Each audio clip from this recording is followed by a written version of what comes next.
మొన్న జరిగినటువంటి శాసనసభ ఎన్నికల తర్వాత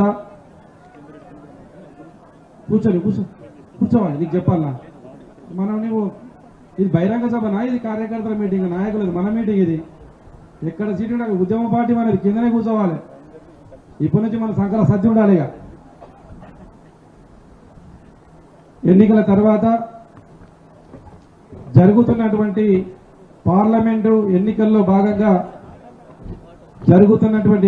భాగంగా సన్నాహక సమావేశంలో భాగంగా మన ముఖ్య అతిథి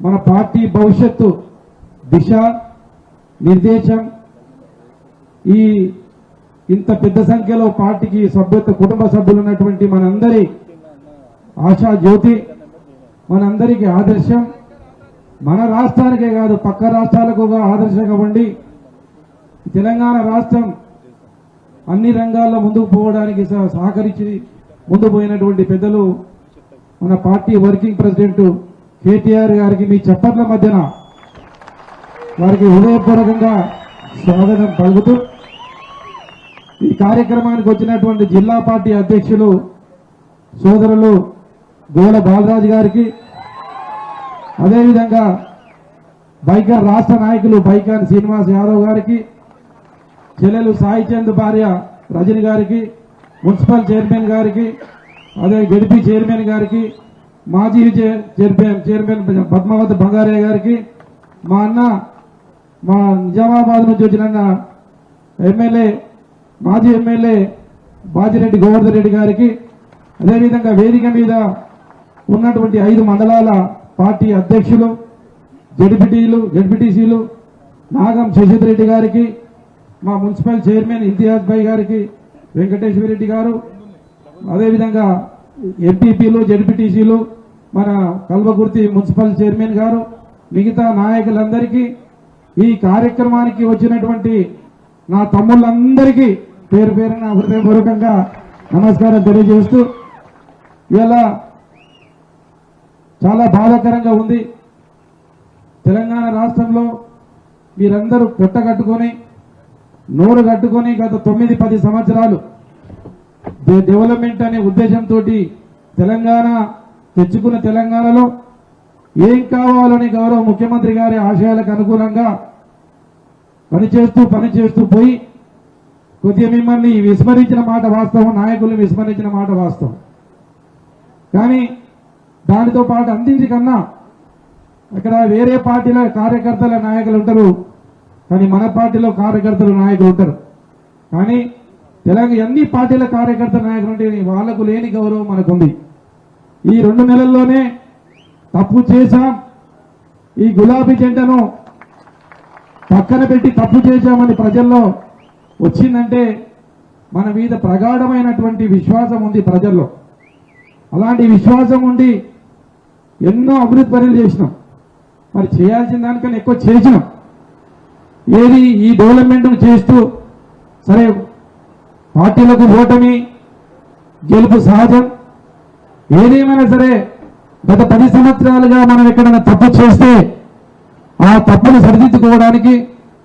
ప్రజలు మనకు అవకాశం ఇచ్చిండ్రు తప్పకుండా ప్రతిపక్ష పాత్ర పోషిస్తూ ప్రభుత్వం ఇచ్చినటువంటి వాగ్దానాలు నెరవేర్చకపోతే ఎక్కడిదక్కడ ఉద్యమం చేసి మనకు ఉద్యమాలు కొత్త కాదు మనం పుట్టిందే ఉద్యమాల నుంచి ఆ ఉద్యమాలు కొత్త కాదు ప్రజలకు న్యాయం చేస్తూ ప్రజల పక్షాన ఉంటూ రేపు జరగబోయే పార్లమెంట్ ఎన్నికల్లో ఇకనైనా సరే నేనెంత నువ్వెంత అని కాకుండా పార్టీ ఈరోజు మనకు అన్యాయం జరిగితే మన పార్లమెంట్లో ఒక 2 ఎమ్మెల్యేలు ఉన్నారు 5 మంది ఎమ్మెల్యేలు లేరు కార్యకర్తకు కానీ అన్యాయం జరిగితే ఆ కార్యకర్తకు గలమెత్తి కార్యకర్త నాయకుడి పక్కన ఉండాలంటే మనం ఒకటే ఒక పని చేయాలి ఈ నాగర్ కర్నూలు పార్లమెంట్ ఎంపీని అధిష్టానం ఎవరిని నిర్ణయించినా అధిష్టానం ఎవరిని పెట్టినా తప్పకుండా మనం గెలిపించుకోగలిగితేనే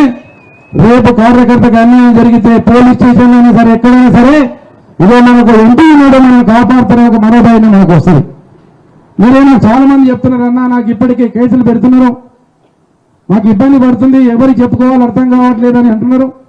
అందుకని ఈ రాబోయే రోజుల్లో ఈ 45-50 రోజులు మొన్న పార్లమెంట్ ఎన్నికల పనిచేసిన దానికన్నా 3 4 పనిచేసి మన పార్లమెంట్లో నాగర్ కర్నూల్లో పార్లమెంట్ అభ్యర్థిని మళ్ళా గులాబీ జెండాను ఇక్కడ పాతే విధంగా మీరందరూ ప్రయత్నం చేయాలి. చేస్తేనే ప్రతిపక్ష వాళ్ళు తప్పు చేయడానికి భయపడతారు, మన వీధికి రావడానికి భయపడతారు. ఆ విధంగా మీరు పనిచేసి ఇగో నాగర్ కర్నూల్లో మనకు మొన్న వచ్చిన దానికన్నా ఎక్కువ ఓట్లు వచ్చే విధంగా మన ప్రతిజ్ఞ చేసి మన గౌరవనీయులు ముఖ్య అతిథి కేటీఆర్ గారు వర్కింగ్ ప్రెసిడెంట్ వచ్చిండ్రు. మీరందరూ వాళ్ళకి మాట ఇచ్చిందంటే అందరూ చప్పట్లు కొట్టి చెప్పాలి కంపల్సరీ. ఇత్తమా మాట లేదా? చప్పట్లు కొట్టినాడు మనం బహిరంగ సభలో కొట్టినట్టు కొట్టమాకండి. అప్పుడు ఏం కొట్టమంటే కొట్టిన మళ్ళీ ఎక్కడ కొట్టాలో కొట్టిన అట్లా కాదు. ఇప్పుడుగా కంపల్సరీ ప్రతిజ్ఞ పోని మన మార్పు ఇప్పటికైనా మనలో మార్పు రాకపోతే రేపు ఈరోజు ఉదాహరణ మనం ఈ లైన్లో కూర్చున్నాం, మొదటి వ్యక్తి కిందికి నీళ్లు వచ్చినాయి, ఆ 9 మంది నవ్వడం కాదు, ఆ నీళ్లు కరెక్ట్ రేపు లాస్ట్ వరకు వస్తాయి. అందుకనే మన కార్యకర్తలకు మన ప్రజలకు నమ్ముకున్న వాళ్ళకు అన్యాయం జరగొద్దంటే మళ్ళీ గులాబీ జెండా పార్లమెంట్లో ఎగరాలి, నాగర్ కర్నూల్ ఎగరాలి. దాని మీద మీరు ప్రయత్నం చేస్తూ ముందుకు పోవాలి, ముందుకు పోదాం. దాని విధంగా ఈరోజు చిన్న నేను 2 నెలలైంది నేను ఇక్కడ రాక. ఎందుకంటే మా వాళ్ళు ఎవరిని అడిగినా సరే పక్కోడికి గెలుస్తాడో లేదో నువ్వైతే గెలుస్తామని చెప్పింది. ఆ ఓవర్ కాన్ఫిడెన్స్ ఎక్కువైపోయింది నాకు. మా వాళ్ళకు ఎక్కువైపోయింది. నేను ఒక్కరిని చేయకపోతే మావాడు చెప్తాలే అనుకొని అందరూ ఏంది ఒక రాజు కథ ఉందన్న. ఊళ్ళో ఒక రాజు యజ్ఞం చేస్తుంటే ఇంటికి ఒక గ్లాస్ పాలు తీసుకురామని చెప్పిండట. అందరూ ఏం చేసారు, నేను ఒక్కని నీళ్ళు తీసుకపోతే ఆయన చూడడానికి వస్తాడు రాజు అని అందరూ ఉట్టిలో పోసిరు. పోసిన తర్వాత తెల్లారి రాజు చూస్తే అన్ని నీళ్ళు ఏమన్నా పాలు లేవు. మా ఎన్నికల తర్వాత అర్థమైందారా నాకు గిట్లయితే అనుకోలే కదా, గిట్లయితే నేను కొద్ది కష్టపడితే అయిపోతాయి కదా అని వాళ్ళు వచ్చి నాకు చెప్తున్నారు. ఆ కథ మళ్ళీ రాజు కథ బుట్టి కథ చేయమాకండి. ఏదేమైనా సరే నేను వచ్చి మళ్ళీ కార్యకర్తలకు నేనే స్వయంగా ఫోన్ చేసిన.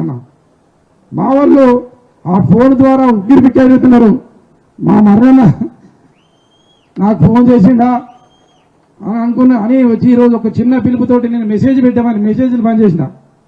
మెసేజ్ కాకుండా స్వయంగా నేను బైకాన్ శ్రీనివాస యాదవ్ మా పార్టీ ప్రెసిడెంట్లు ఎంపీలు కూర్చొని ఊరికి 4-5 మందికి ఫోన్ చేసినాం. వాళ్ళు ఓన్లీ కార్యకర్తలు మా సైన్యం వచ్చేది. ఇప్పటికీ ఇంతమంది వచ్చారన్న. ఈరోజు ఓన్లీ చెప్పిన పబ్లిక్ రావద్దు, సభ్యత ఉన్న నాయకుడు మాత్రమే రావాలి, హోదాలున్న వాళ్ళు మాత్రమే రావాలని చెప్పిన. ఇలా ఇంత పెద్ద సంఖ్యలో తరలివచ్చి నాకు మద్దతు పలికి మన వర్కింగ్ ప్రెసిడెంట్ గారికి ఒక మద్దతు పలికిన వచ్చిన మీ అందరికీ 5 మండలాలు టౌన్ నుంచి వచ్చిన మీ అందరికీ మరొకసారి నాకు తెలుసు మీరు నాకు నాయకులు గారు, కార్యకర్తలు గారు. ఎవరు మీరు? నా కుటుంబ సభ్యులు మీరు. అందుకనే నా కుటుంబ సభ్యులందరికీ రాజకీయ నాయకుడు ఏమంటారు, నా కార్యకర్త అంటాడు, నాయకుడు అంటారు. కానీ నేను ఎప్పుడు మిమ్మల్ని అనలేదు. నాకన్నా పెద్ద అయితే అన్న అని పిలుస్తా, నాకన్నా చిన్న అయితే తమ్మి అని పిలుస్తా. నా అన్నారాములందరికీ పేరు పేరున హృదయపూర్వకంగా ధన్యవాదాలు తెలియజేస్తూ ఇప్పుడు పెద్దలు